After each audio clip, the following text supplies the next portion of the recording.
bienvenue à la première commune des communes, rencontre de toutes celles et ceux qui s'engagent pour le municipalisme, les listes citoyennes, les assemblées, les maisons du peuple, toutes les causes qui nous sont communes. On va faire un petit tour des gens qui sont présents, des groupes ou autres qui ont envie de prendre la parole pour présenter ce qu'ils font chez eux. Oui, alors nous, on est Braga, on est voisins, on est à 50 km d'ici, Saint-Dizier. On a participé à 3 assemblées des assemblées et l'idée de partir au municipal a germé à ce moment-là. Alors nous, on découvre, parce que c'est une ville de 25 000 habitants, donc on change d'échelle, voilà. On est obligé de prendre un mandataire, il faut mettre 1500 balles sur la table, il faut une personne, sinon on n'y va pas, il faut une couleur, sinon les préfets vont pas prendre en compte notre liste, enfin...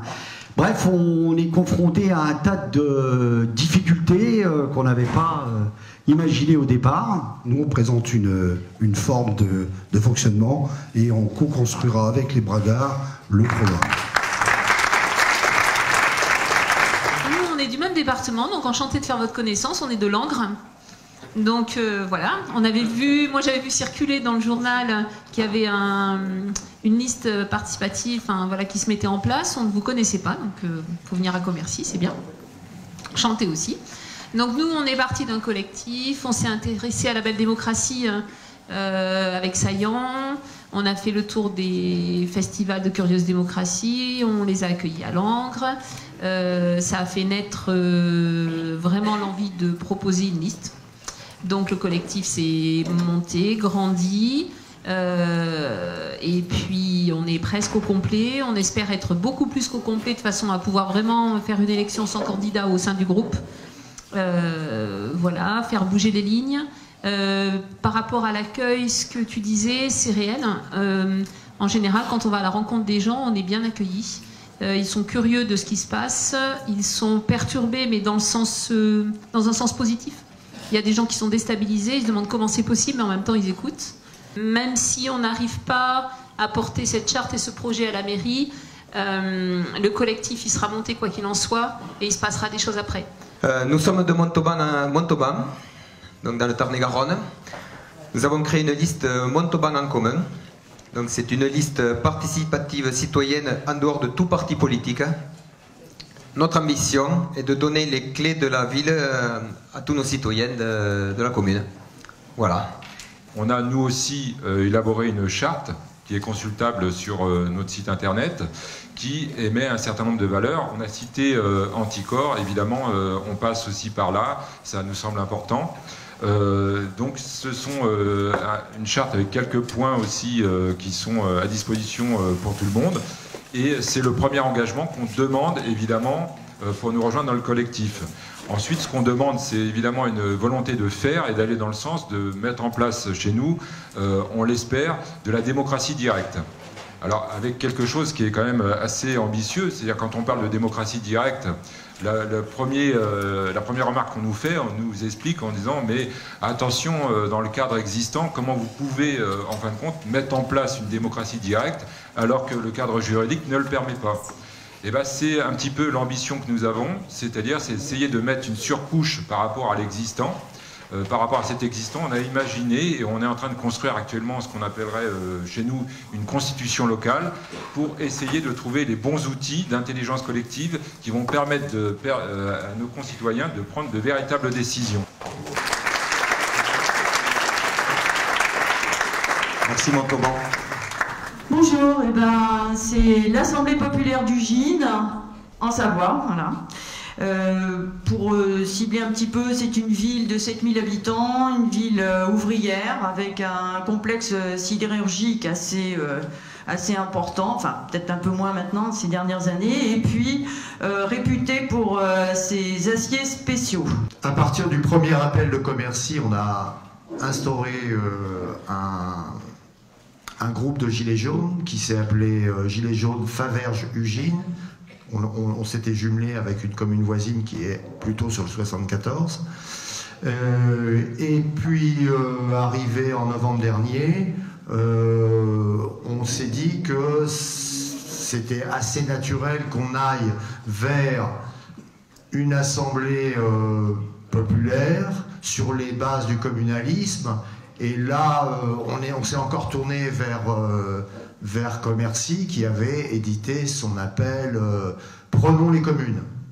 Et donc on a décidé de faire quelque chose basé sur ce qui est décrit dans cet appel, à savoir faire une assemblée locale, commencer le travail, et puis, s'il y a opportunité, peut-être aller jusqu'à l'élection municipale. Ce qui s'avère être le cas. Donc voilà, maintenant on a informé qu'en effet, on a informé la presse qu'on allait faire une liste pour les municipales. Nous voulons reconquérir nos droits, notre droit à gérer notre territoire au quotidien sans aucune délégation de notre pouvoir. Nous ne voulons plus voter pour des personnes qui nous promettront monts et merveilles et décideront de fait de brader notre bien commun, nos barrages, nos espaces naturels, nos services publics, nos acquis sociaux, et ce, jusqu'à se jouer de notre liberté. Plus question de faire confiance aux professionnels de la politique.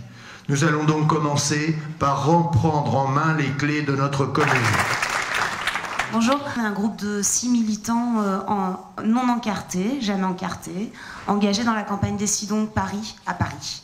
Nous vivons à Paris, dans une ville largement bétonnée, polluée, gentrifiée, ubérisée, où les places publiques accueillent plus de marchés commerciaux que d'agora politiques, où la culture est asservie à l'économie. Une ville qui confond habitants et consommateurs. Du coup, une ville de plus d'1 million d'habitants qui est quittée chaque année par près de 12 000 personnes, n'ayant plus les moyens d'y vivre, tant les loyers sont chers. Une ville où la population bourgeoise est favorable à la politique du gouvernement. Une ville où les partenariats publics-privés sont légion. Une ville polluée par la pub. Une ville qui étouffe de ses galeries marchandes. Une ville qui privatise. Une ville où les lieux d'échange gratuits sont comme les bancs publics, en voie de disparition. À Paris, les enjeux sont tels et les forces politico-économiques si fortes que s'engager dans une démarche radicale totalement hors parti nous aurait condamnés à la confidentialité. Donc nous avons décidé de jouer le jeu médiatique que la capitale impose.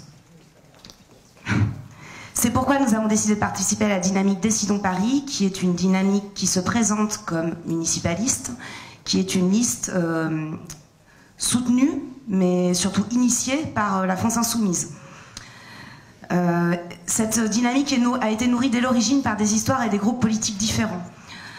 Nous avons mis en place des assemblées par arrondissement, avec Décidons Paris, des groupes de travail par thématique, des ateliers et rencontres citoyens pour collaborer le programme, et constituer les listes qui, on essaye, représentent au mieux les gens qui vivent et travaillent à Paris.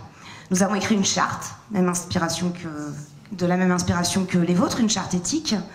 Nous, ce qu'on met dans la campagne, c'est qu'on participe à cette campagne en tant que militants et on veut l'ouverture de lieux autogérés dans nos quartiers.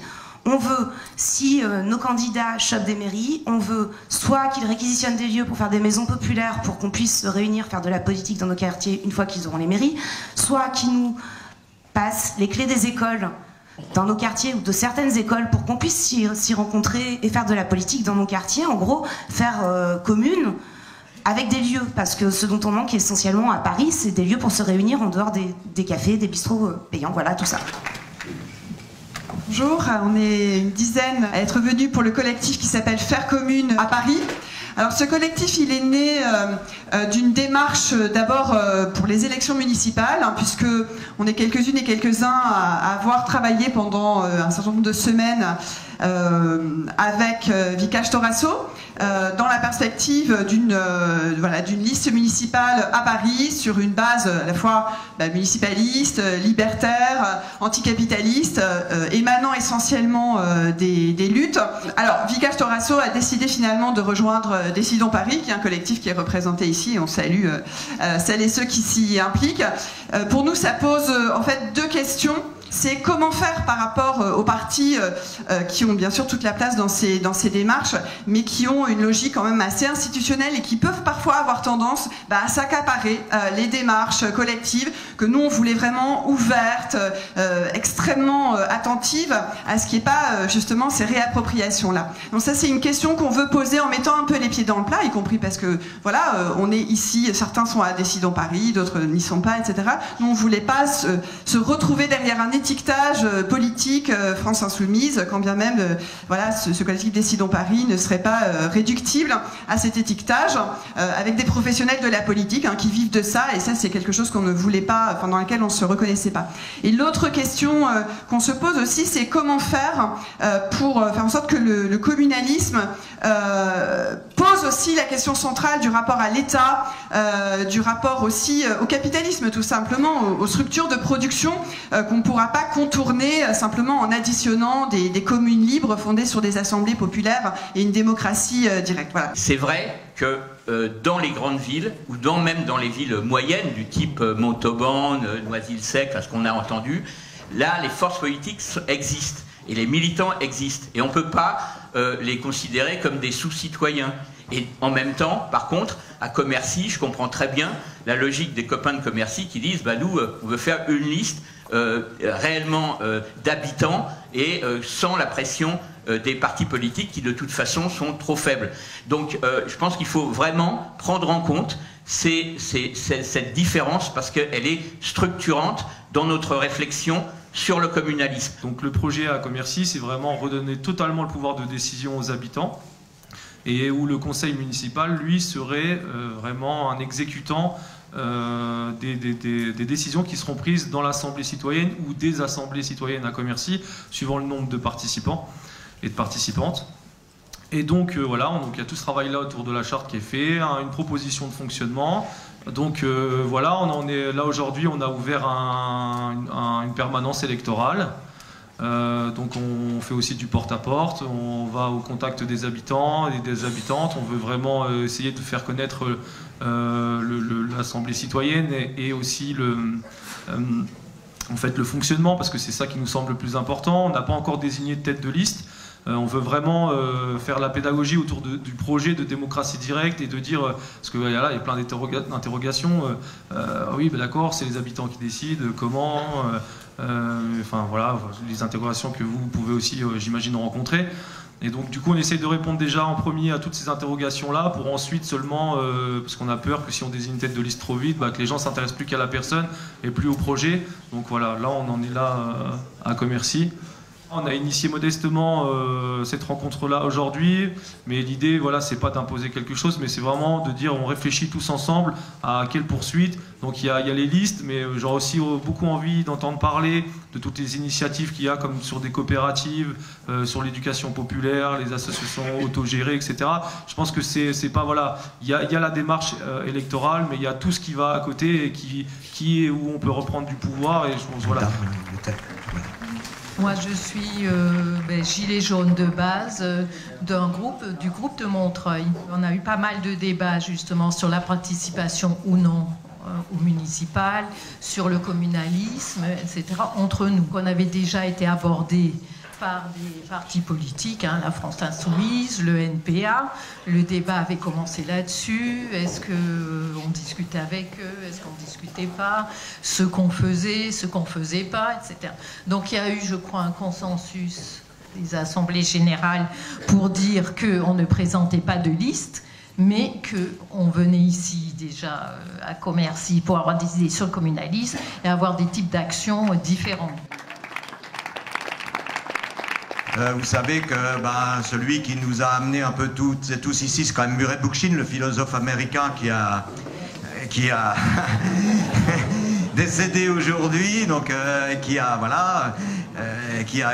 inventé le municipalisme et puis voilà, qui nous a permis de le raccrocher à la démocratie directe. Et donc celle qui a été sa compagne et qui prolonge son œuvre aujourd'hui, Janet Bill, qui vit aux États-Unis et qui fait des ouvrages de vulgarisation. Moi, c'est ce qui m'a permis de comprendre le municipalisme, parce que j'aurais jamais compris Bookchin, je sais pas, voilà, mais Janet, j'ai réussi à la lire.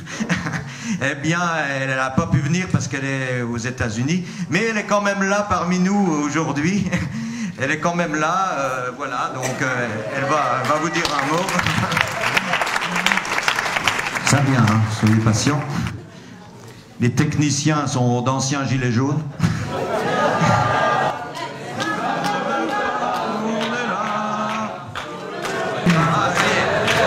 Aujourd'hui, dans le monde, un ours.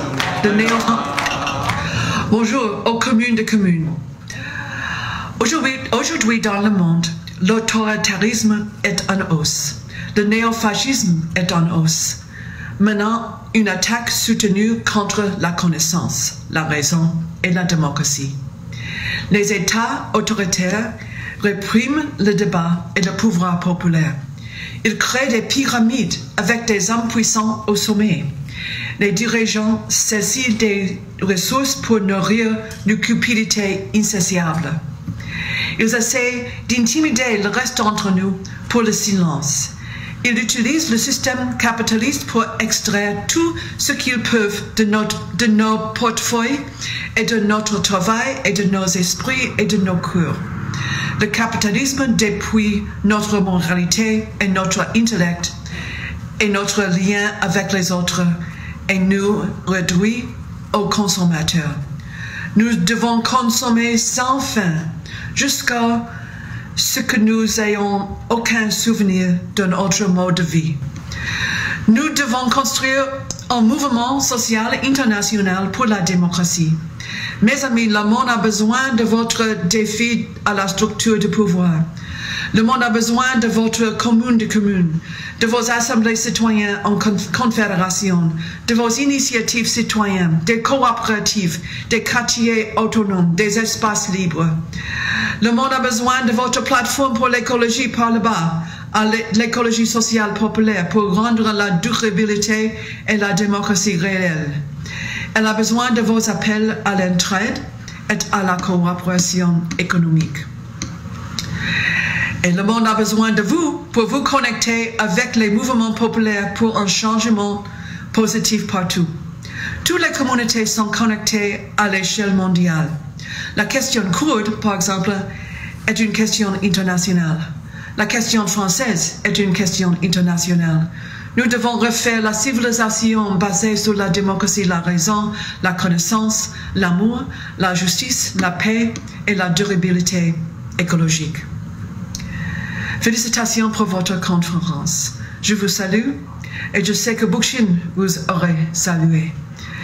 Il aurait pu clore un discours comme celui-ci, comme il le faisait souvent, en disant « Démocratiser la République, radicaliser la démocratie ». Merci beaucoup.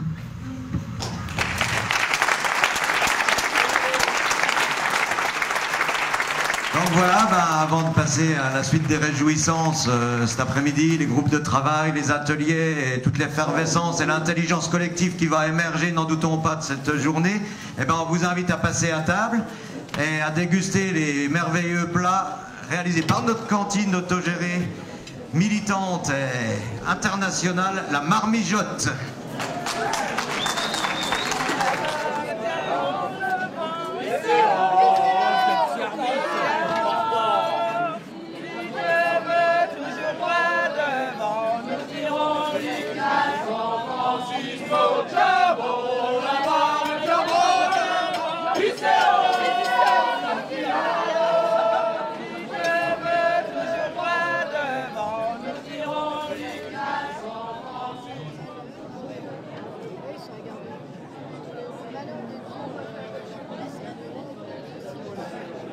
Cet après-midi, ce sera donc des groupes de travail sur divers sujets qu'on a définis. Vous voyez qu'on a installé des espèces de pôles avec des tables à chaque point de la pièce. On est à peu près 140, 150, ce qui ferait 6 groupes de travail.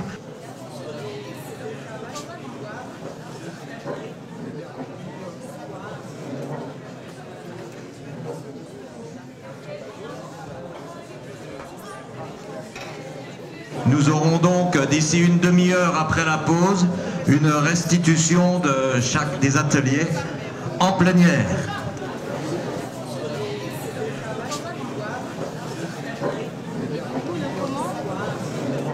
Comment la Constitution, la Révolution, mais il y a la structuration.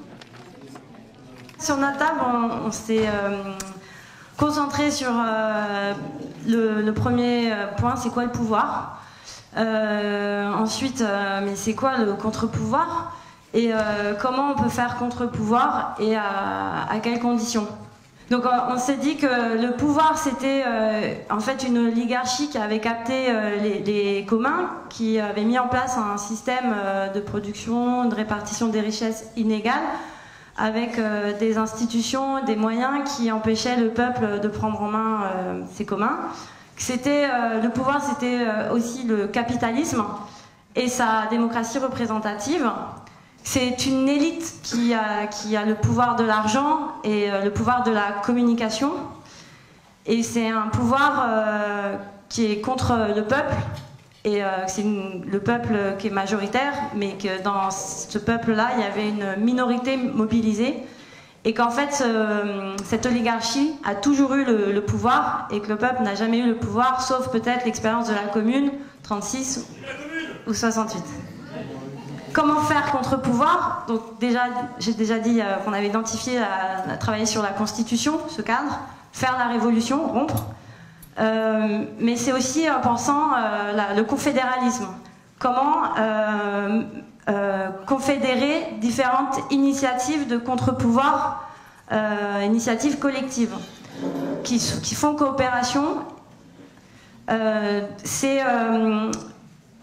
Comment faire contre-pouvoir, c'est s'organiser de manière horizontale et démocratique, c'est recollectiviser la propriété, c'est reconstruire les liens de solidarité, en mutualisant des moyens financiers pour plus d'entraide et réduire les inégalités. C'est l'éducation populaire, avoir une éducation populaire.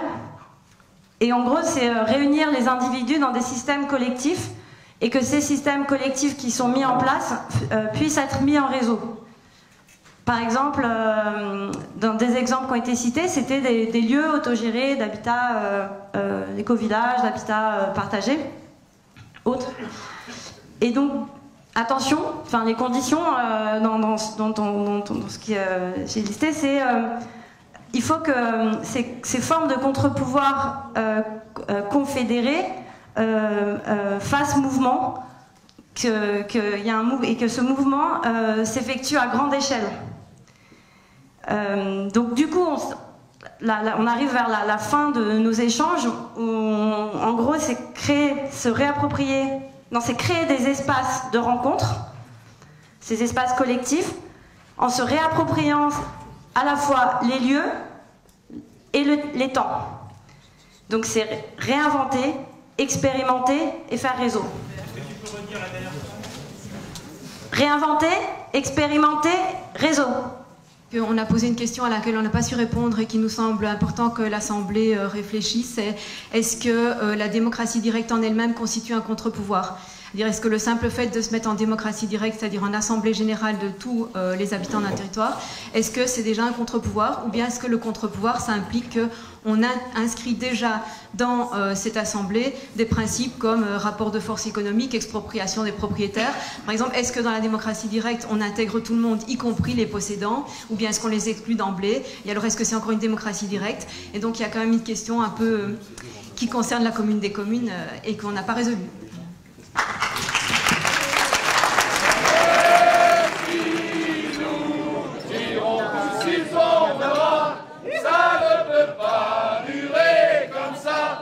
Il faut qu'il tombe,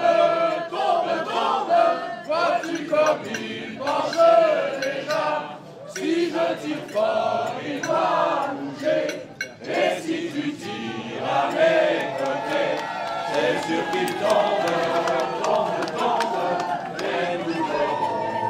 se retrouve demain matin à 10h, tapante, pour les nouveaux débats. En attendant, bonne soirée, il y aura peut-être un peu de musique.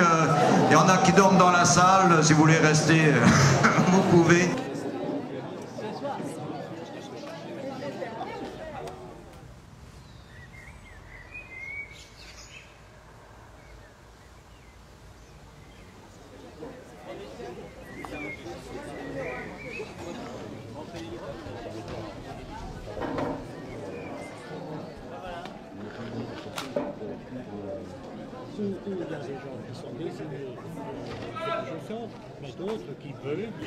Donc il nous reste encore 2 groupes. On s'est rendu compte qu'on avait un peu 2 conceptions en concurrence. Une qu'on pourra appeler le municipalisme, c'est-à-dire le communalisme envisagé comme tentative de conquête d'une mairie avec un projet communaliste. Okay, donc là, on s'inscrit dans le calendrier électoral, on présente une liste et il va y avoir un certain nombre de limites et de dérives à ce projet. Et il y a l'autre conception du communalisme, que j'appellerais communalisme cette fois-ci, c'est-à-dire indépendamment des conquêtes des mairies, des institutions, le communalisme, ça consiste à s'auto-organiser en assemblée décisionnaire à l'échelle locale, qu'on soit dans une mairie ou pas dans une mairie. Du moment qu'on est auto-organisé en assemblée et que cette assemblée est décisionnaire, c'est du communalisme. D'une manière générale, on a estimé qu'il fallait tendre vers la déprofessionnalisation de la politique, comme ça à l'avenir on a moins à poser de garde-fous, évidemment. Déprofessionnaliser la politique, ça veut dire que tout le monde commence à faire de la politique. Tous les amateurs sont les bienvenus, et les amateurs, pour qu'ils aiment faire de la politique, il faut que la politique soit aimable et donc qu'elle soit joyeuse. Et là, on reconnecte avec la thématique de la joie, dont la restitution vous a été faite tout à l'heure. Si on veut être nombreux à réinventer le monde, il faut évidemment que réinventer le monde, ce soit une activité extrêmement joyeuse. Bravo.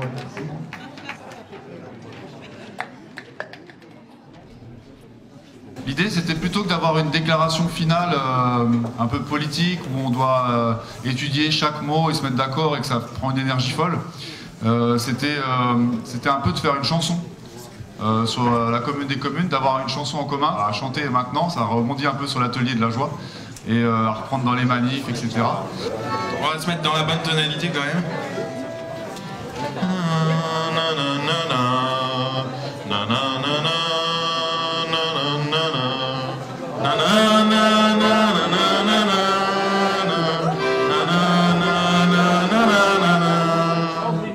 Na